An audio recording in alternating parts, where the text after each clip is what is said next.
What is up, my friends? It is Tuesday evening's Anfield Agenda news roundup, and as always, you are very welcome along. Today, we're going to be speaking about the support and the backing that Arne is getting from the owners, at least according to Fabrizio Romano. We'll be talking about a centre-back that the Reds have been linked with, whose name isn't Mark Gay. We'll then give you some comments from Freddy Woodman around him making his Liverpool debut in competitive action tomorrow, and we'll give you the officials who are going to take charge of the game.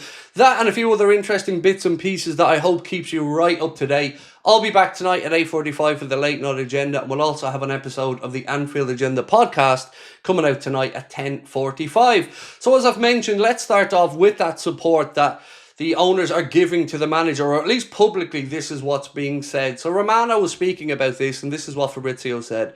It's a difficult moment for Liverpool, really difficult. 4 defeats in a row in the Premier League, not the start of the season expected, especially after the fantastic, exciting transfer window Liverpool had last summer.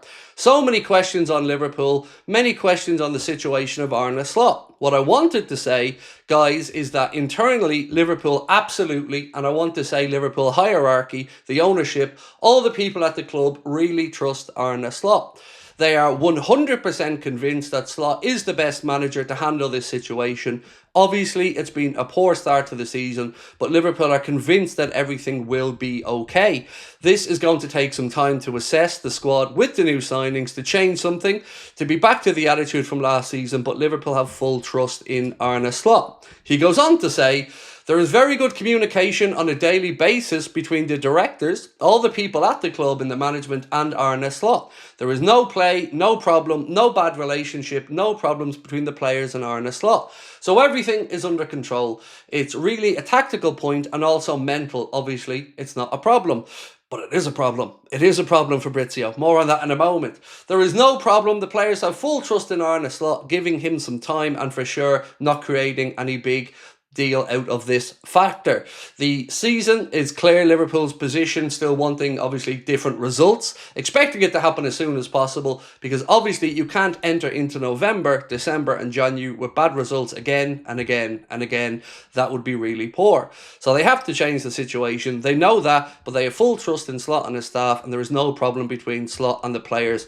That from Fabrizio Romano. Now, I hope that's the case, and it very well could be the case. But what I would add in, they're hardly going to say otherwise publicly, are they? They're hardly going to be putting it out there that they've lost faith in the manager, that he's lost the dressing room. So again, this is one of those instances where, look, it's good to hear the manager's getting the support of the owners and the players, but I don't expect to ever hear anything else. What we are seeing as fans on the pitch is a team that really do need a kick up the backside, and results need to turn quickly. Whether Arne is the man to do that or not, we all hope that he is, but of course only time will tell.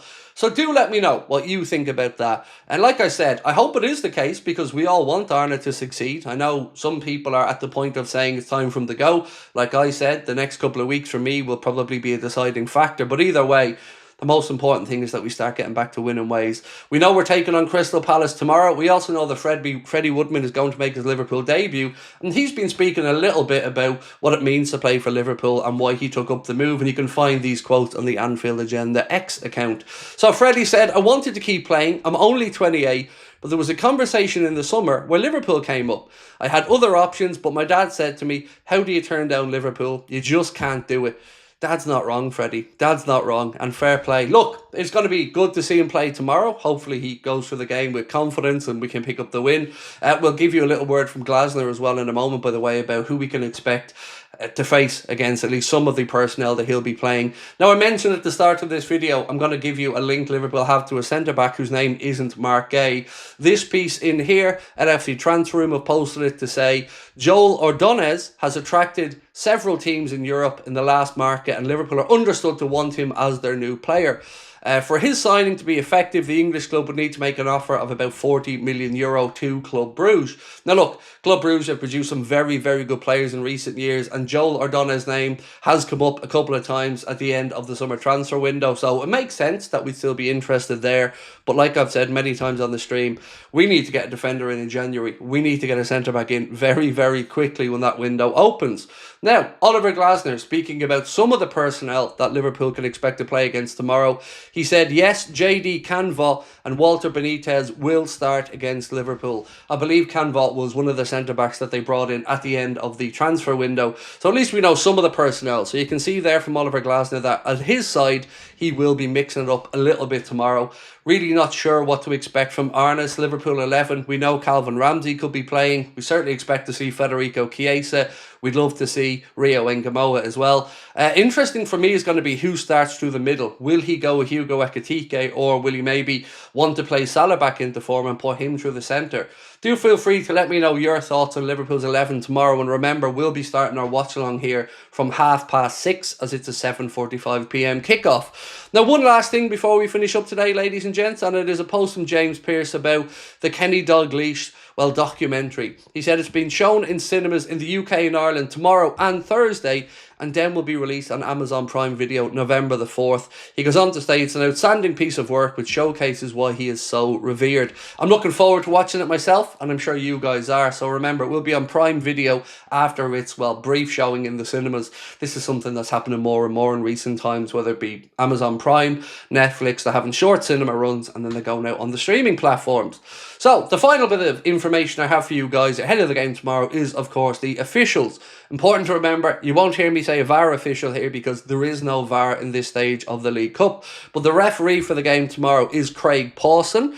Andy Robertson he best be careful because the assistant with the sharpest elbows is going to be on the sidelines. Konstantin Hadzidakis and Matthew Wilkes will be the second and third officials, or the linesman, as we used to call them back in the day. And the fourth official will be Andrew Kitchen. So that is the officials for tomorrow. All we know is we want the Reds to get back to winning ways. The next couple of weeks for Liverpool are going to be massive, folks.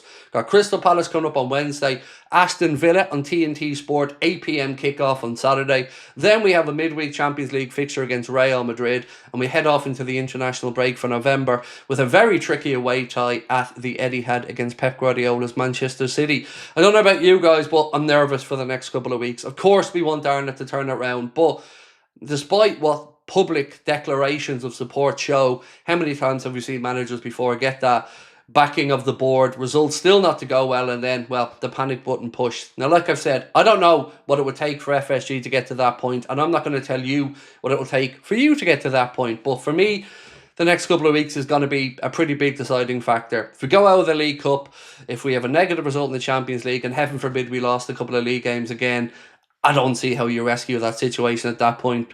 Again, maybe I am getting a bit too panicky, but I hope he turns it around, and fingers crossed. So look, if you've enjoyed this video, you know what to do. Hit that like button. Look forward to reading your comments, and I hope to see you back here tonight at 8:45 for the late night agenda. Myself, Chris and Steve will be recording the Anfield Agenda podcast, which will be out on Spotify and of course on YouTube from 10:45 p.m. tonight. Talk to you later, folks. Much love as always. Thank you for watching. Bye bye.